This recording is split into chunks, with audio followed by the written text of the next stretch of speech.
You ask Tiger to calculate. This deals with finding the midpoint between 2 points. The midpoint between the 2 points is -23.5, -28.5. Let's solve it step by step.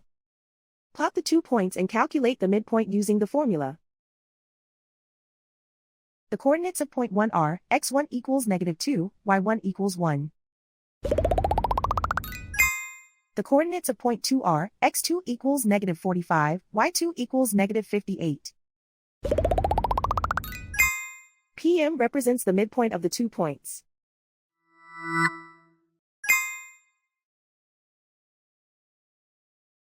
Use the x values in the midpoint formula to find the midpoints x.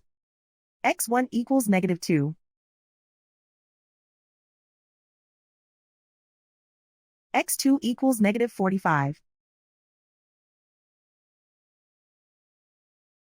Simplify the arithmetic.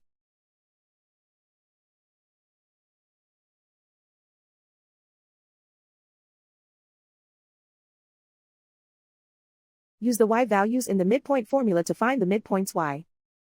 y1 equals 1.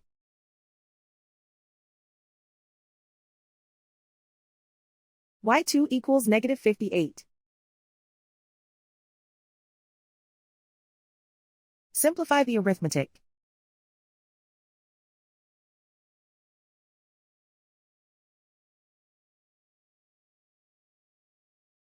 And so, the midpoint is -23.5, -28.5.